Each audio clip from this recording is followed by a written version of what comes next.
ನಮಸ್ಕಾರ ಸ್ನೇಹಿತರೆ. ಮೂಡ ಹಗರಣ ಬಯಲಿಗೆ ಬಂದಾದ ಮೇಲೆ ಆಡಳಿತ ಮತ್ತು ಪ್ರತಿಪಕ್ಷಗಳ ನಡುವೆ ಕಾದಾಟ ಎಷ್ಟರ ಮಟ್ಟಿಗೆ ತಾರಕಕ್ಕೇರಿದೆ ಅಂದ್ರೆ ಇವರ ಹಗರಣಗಳನ್ನು ಅವರು ಬಯಲಿಗೆಳಿತಾ ಇದ್ದಾರೆ, ಅವರ ಹಗರಣಗಳನ್ನು ಇವರು ಬಯಲಿಗೆಳಿತಾ ಇದ್ದಾರೆ.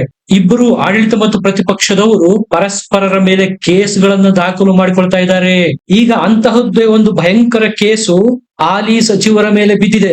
ಅದು ಜೀವ ಬೆದರಿಕೆ ಒಡ್ಡಿದ್ದಾರೆ, ಸುಲಿಗೆ ಮಾಡಿದ್ದಾರೆ ಅಂತಕ್ಕಂತಹ ಕಾರಣ ಕೊಟ್ಟು. ಹಾಗಾದ್ರೆ ಯಾರ ಸಚಿವರು, ಅವರ ಮೇಲೆ ಆಗಿರತಕ್ಕಂತ FIR ನಲ್ಲಿ ಏನಿದೆ? ಅಷ್ಟೇ ಅಲ್ಲದೆ ಮೂಡ ಹಗರಣಕ್ಕೆ ಮತ್ತೊಂದು ದೊಡ್ಡ ಟ್ವಿಸ್ಟ್ ಸಿಕ್ಕಿದೆ. ಈ ಕೇಸ್ಗೆ ಸಂಬಂಧಪಟ್ಟಂತೆ ಸ್ನೇಹಮಯಿ ಕೃಷ್ಣರಿಂದ ದೊಡ್ಡ ಮಟ್ಟದ ದಾಖಲೆ ಸಲ್ಲಿಕೆಯಾಗಿದೆ ಇಡಿಗೆ. ಒಂದೆರಡಲ್ಲ, 16 ಪೇಜ್ ಅಲ್ಲ, 500 ಪುಟಗಳ ದಾಖಲೆನ ಈಗ ಸ್ನೇಹಮಯಿ ಕೃಷ್ಣರು ಕೊಟ್ಟಿದ್ದಾರೆ. ಹಾಗಾದ್ರೆ ಈ ದಾಖಲೆ ಯಾವುದು? ನಿಜಕ್ಕೂ ಇದು ಮೂಡಕ್ಕೆ ಮತ್ತೊಂದು ತಿರುವು ಕೊಡುತ್ತಾ? ಎಲ್ಲದರ ಬಗ್ಗೆ ಮಾಹಿತಿ ಕೊಡ್ತೀನಿ. ದಯಮಾಡಿ ನಮ್ಮ ಚಾನಲ್ ನ ಸಬ್ಸ್ಕ್ರೈಬ್ ಮಾಡಿ, ಅನಿಸಿಕೆ ಅಭಿಪ್ರಾಯಗಳನ್ನು ಕಮೆಂಟ್ ಮಾಡಿ ತಿಳಿಸಿ. ಸ್ನೇಹಿತರೆ, ಪ್ರತಿಪಕ್ಷದವರು ಬಿಜೆಪಿ ಮತ್ತು JDS ಕಾಂಗ್ರೆಸ್ನ ಮುಖ್ಯಮಂತ್ರಿ ಸಿದ್ದರಾಮಯ್ಯನವ್ರನ್ನ ಏನ್ ಕೇಳ್ತಾ ಇದ್ರು? ನಿಮ್ಮ ವಿರುದ್ಧ FIR ಆಗಿದೆ, ರಾಜೀನಾಮೆ ಕೊಡಿ ಅಂತ. ಈಗ ಅದೇ ಅಸ್ತ್ರನ ಸಿದ್ದರಾಮಯ್ಯನವರು ಪ್ರತಿಪಕ್ಷಗಳ ಮೇಲೆ ಪ್ರಯೋಗ ಮಾಡ್ತಾ ಇದ್ದಾರಾ? ಈ ರೀತಿ ಅನುಮಾನ ಮೂಡ್ತಾ ಇರೋದು. ಅಂತಹದ್ದೇ FIR ಈಗ ಹಾಲಿ ಕೇಂದ್ರ ಸಚಿವರಾಗಿರ್ತಕ್ಕಂತಹ HD ಕುಮಾರಸ್ವಾಮಿ ಅವರ ಮೇಲೆ ಬಿದ್ದಿದೆ. ಈಗಾಗಲೇ ಗಂಗೇನಹಳ್ಳಿ ಪ್ರಕರಣದಲ್ಲಿ ತನಿಖೆ ಎದುರಿಸ್ತಾ ಇದ್ದಾರೆ ಕುಮಾರಸ್ವಾಮಿ ಅವರು. ಈ ನಡುವೆ ಮತ್ತೊಂದು FIR ಕುಮಾರಸ್ವಾಮಿ ಅವರ ಮೇಲೆ ಬಿದ್ದಿದೆ. ಅದು 50 ಕೋಟಿ ಹಣಕ್ಕಾಗಿ ಡಿಮ್ಯಾಂಡ್ ಮಾಡಿದ್ರು, ಜೀವ ಬೆದರಿಕೆಯನ್ನು ಸಹ ಹಾಕಲಾಗಿದೆ ಅನ್ನುವ ಕಾರಣ ಕೊಟ್ಟು FIR ದಾಖಲಾಗಿರೋದು. ಇದನ್ನ ದಾಖಲು ಮಾಡಿರೋದು ವಿಜಯ್ ಟಾಟಾ ಅಂತಕ್ಕಂತಹ, ಅವರೇ ಹೇಳಿಕೊಳ್ತಾರೆ ನಾನು JDS ನಲ್ಲಿದ್ದವನು ಅಂತ. ಈ ವಿಜಯ್ ಟಾಟಾ ಅನ್ನೋರು ಉದ್ಯಮಿ. ಇವರು HD ಕುಮಾರಸ್ವಾಮಿ ಅವರ ಮೇಲೆ FIR ದಾಖಲು ಮಾಡಿದ್ದಾರೆ. ಇದರಲ್ಲಿ A1 ಆಗಿ ರಮೇಶ್ ಗೌಡರನ್ನು ಇವರು MLC JDS ನಿಂದ, A2 ಆಗಿ HD ಕುಮಾರಸ್ವಾಮಿ ಅವರನ್ನು ಮಾಡಿದ್ದಾರೆ FIR ನಲ್ಲಿ. ಕಾರಣ ಏನಪ್ಪಾ ಅಂದ್ರೆ, ಚನ್ನಪಟ್ಟಣ ಎಲೆಕ್ಷನ್ಗೆ 50 ಕೋಟಿ ಹಣ ಕೊಡಬೇಕು ಅಂತ ಹೇಳಿ ಡಿಮ್ಯಾಂಡ್ ಇಟ್ಟು ಜೀವ ಬೆದರಿಕೆಯನ್ನು ಸಹ ಹಾಕಲಾಗಿದೆ ಅನ್ನೋದು ದೂರುದಾರ ವಿಜಯ್ ಟಾಟಾ ಅವರ ದೂರು. ಈಗ ಜೀವ ಬೆದರಿಕೆ, ಸುಲಿಗೆ ಪ್ರಕರಣಗಳಿಗೆ ಸಂಬಂಧಪಟ್ಟಂತೆ ಸೆಕ್ಷನ್ ನಡಿ FIR ಸಹ HD ಕುಮಾರಸ್ವಾಮಿ ಅವರ ಮೇಲೆ ದಾಖಲು ಮಾಡಿಕೊಳ್ಳಲಾಗಿದೆ. ವಿಜಯ್ ಟಾಟಾ ಅವರೇ ಹೇಳ್ಕೊಳ್ಳುವಂತೆ 2018ರಿಂದ ಇವರು JDS ಪಕ್ಷದಲ್ಲಿ ಗುರುತಿಸಿಕೊಂಡಿದ್ದಾರಂತೆ. JDS ನ ಸಭೆ ಸಮಾರಂಭಗಳೆಲ್ಲ ಪಾಲ್ಗೊಂಡಿದ್ದೇನೆ ಅಂತ ಹೇಳ್ತಾರೆ. 2019ರಲ್ಲಿ ನಡೀತಲ್ಲ ಮಂಡ್ಯ ಲೋಕಸಭಾ ಎಲೆಕ್ಷನ್ ನಲ್ಲಿ ನಿಖಿಲ್ ಪರವಾಗಿ ನಾನು ಚುನಾವಣೆ ಕ್ಯಾಂಪೇನ್ ಅನ್ನು ಸಹ ಮಾಡಿದ್ದೇನೆ, ಅವರ ಪರವಾಗಿ ದುಡ್ಡನ್ನು ಸಹ ಖರ್ಚು ಮಾಡಿದ್ದೇನೆ.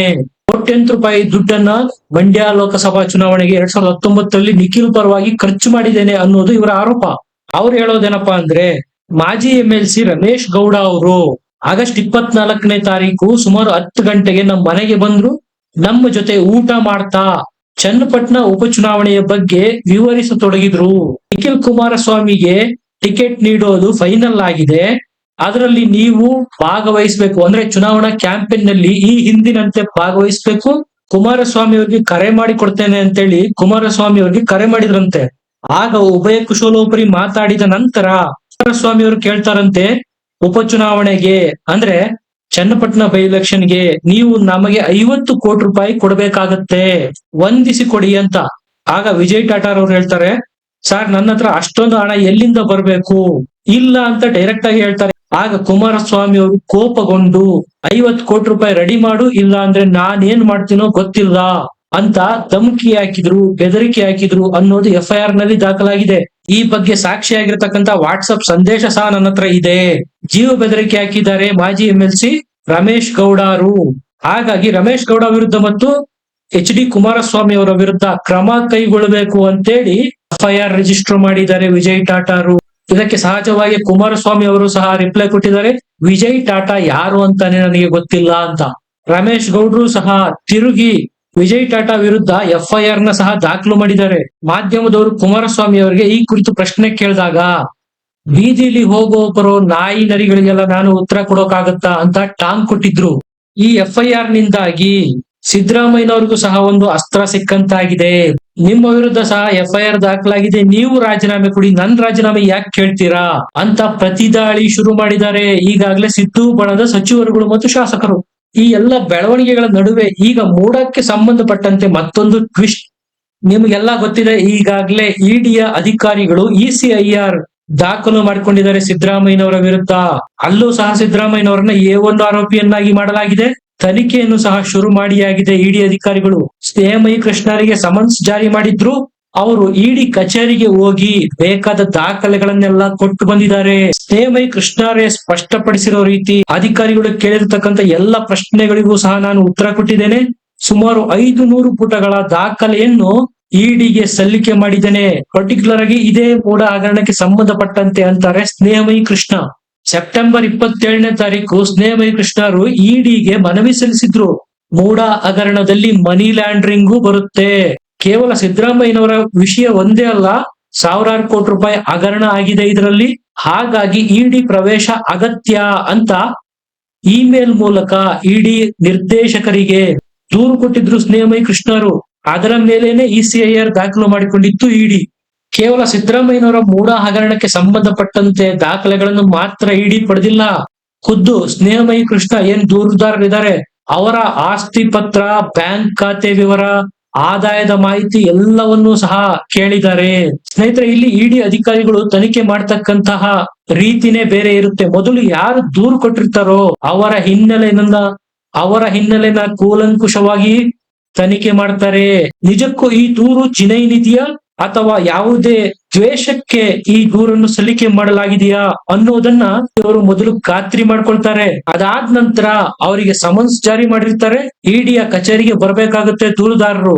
ಕೇಸ್ಗೆ ಸಂಬಂಧಪಟ್ಟಂತ ಪಿನ್ ಟು ಪಿನ್ ಮಾಹಿತಿ ಪಡಿತಾರೆ. ದಾಖಲೆಗಳನ್ನೆಲ್ಲ ಮೊದಲು ಸಂಗ್ರಹ ಮಾಡಿ ನಂತರ ಫೀಲ್ಡ್ ಇಳಿತಾರೆ ಇಡಿ. ಸ್ನೇಹಮಯಿ ಕೃಷ್ಣರೇ ಖುದ್ದು ಹೇಳಿದ್ದಾರೆ, ನಾನು ಅಧಿಕಾರಿಗಳು ಕೇಳಿದಂತಹ ಎಲ್ಲ ಪ್ರಶ್ನೆಗಳಿಗೂ ಉತ್ತರ ಕೊಟ್ಟಿದ್ದೇನೆ. ನನ್ನ ಬಗ್ಗೆ ಆಗಿರ್ಬೋದು, ಮೂಡ ಕೇಸ್ಗೆ ಸಂಬಂಧಿಸಿದ ಬಗ್ಗೆ ಆಗಿರಬಹುದು, ಒಟ್ಟು 500 ಪುಟಗಳಷ್ಟು ದಾಖಲೆನ ಸಲ್ಲಿಕೆ ಮಾಡಿದ್ದೇನೆ. ಒಟ್ಟು ಮೂಡಾದಲ್ಲಿ 5,000 ಕೋಟಿಗೂ ಹೆಚ್ಚು ಹಗರಣ ಆಗಿದೆ. ಸಮಗ್ರ ತನಿಖೆ ಆಗಬೇಕು ಅಂತಾರೆ ಸ್ನೇಹಮಯಿ ಕೃಷ್ಣ. ಸ್ನೇಹಿತರೆ, ಈಗಾಗಲೇ ಪ್ರಕರಣಕ್ಕೆ ಸಂಬಂಧಪಟ್ಟಂತೆ ಇಡಿ ಅವರು ಮಾಹಿತಿಗಳನ್ನೆಲ್ಲ ಕಲೆ ಹಾಕ್ತಾ ಇದ್ದಾರೆ. ಇದರಿಂದ ಮುಖ್ಯಮಂತ್ರಿ ಸಿದ್ದರಾಮಯ್ಯನವರಿಗೆ ಅಷ್ಟೇ ಅಲ್ಲ, ಅವರ ಕುಟುಂಬದ ವರ್ಗದವರಿಗೂ ಸಹ ಸಂಕಷ್ಟ. ಸಿಎಂ ಆಪ್ತರು ಮತ್ತು ಸಂಬಂಧಿಕರ ಮೇಲೂ ಸಹ ಇಡಿ ನಿಗಾ ಇಡುತ್ತೆ. ಸಿಎಂ ಆಪ್ತರ ಮನೆಯ ಮೇಲಾದ್ರೂ, ಅವರ ಕುಟುಂಬದವರ ಮನೆಯ ಮೇಲಾದ್ರೂ, ಖುದ್ದು ಸಿಎಂ ಸಿದ್ದರಾಮಯ್ಯನವರ ಮನೆಯ ಮೇಲಾದ್ರೂ ಇಡಿ ಅವರು ದಾಳಿ ಮಾಡಬಹುದು. ಬೇಕಾದ ದಾಖಲೆಗಳನ್ನು ವಶಪಡಿಸಿಕೊಳ್ಳಲೂಬಹುದು. ಅಗತ್ಯ ಬಿದ್ದರೆ ಸಿದ್ದರಾಮಯ್ಯನವರಿಗೂ ಸಮನ್ಸ್ ಜಾರಿ ಮಾಡಿ ವಿಚಾರಣೆಗೆ ಹಾಜರಾಗಿ ಅಂತ ಆದೇಶ ಸಹ ಕೊಡಬಹುದು. ವಿಚಾರಣೆಗೆ ಬರದೆ ಹೋದರೆ ಬಂಧನ ಮಾಡತಕ್ಕಂತಹ ಅಧಿಕಾರ ಸಹ ಇಡಿಗೆ ಇದೆ. ಇದು ಸಿದ್ದರಾಮಯ್ಯನವರ ನಿದ್ದೆಗೆಡಿಸ್ತಾ ಇರೋದು.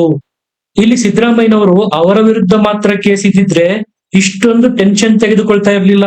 ಅವರ ಪತ್ನಿ ಪಾರ್ವತಮ್ಮ ಅವರ ವಿರುದ್ಧ ಸಹ ಇರೋದ್ರಿಂದ ಮಾನಸಿಕವಾಗಿ ಕುಗ್ಗಿ ಹೋಗಿದ್ದಾರೆ ಸಿದ್ದರಾಮಯ್ಯನವರು. ಈ ಕಡೆ ಆಡಳಿತ ನಡೆಸೋದು, ಕಾನೂನು ಹೋರಾಟ ನಡೆಸೋದು ಒಂದು ಗೊತ್ತಾಗದಂತಹ ಸ್ಥಿತಿ ಇದೆ. PMLA ಕಾಯ್ದೆಯಡಿ ಪ್ರಕರಣ ದಾಖಲಾಗಿರೋದ್ರಿಂದ ಇದರ ಸೀರಿಯಸ್ನೆಸ್ ಇನ್ನಷ್ಟು ಹೆಚ್ಚಾಗುತ್ತೆ. ಆಸ್ತಿ ಮುಟ್ಟುಗೋಲು ಹಾಕಿಕೊಳ್ಳುವವರೆಗೂ ಸಹ ಇಡಿ ತನಿಖೆ ನಡೆಸುವ ಅಧಿಕಾರ ಇದೆ. ಅನಿಸಿಕೆ ಅಭಿಪ್ರಾಯಗಳನ್ನು ಕಮೆಂಟ್ ನಲ್ಲಿ ತಿಳಿಸಿ. ಲೈಕ್ ಮಾಡಿ, ಶೇರ್ ಮಾಡಿ, ನಮ್ಮ ಚಾನಲ್ ನ ಸಬ್ಸ್ಕ್ರೈಬ್ ಮಾಡಿ. ಮತ್ತೆ ಸಿಗೋಣ. ನಮಸ್ಕಾರ.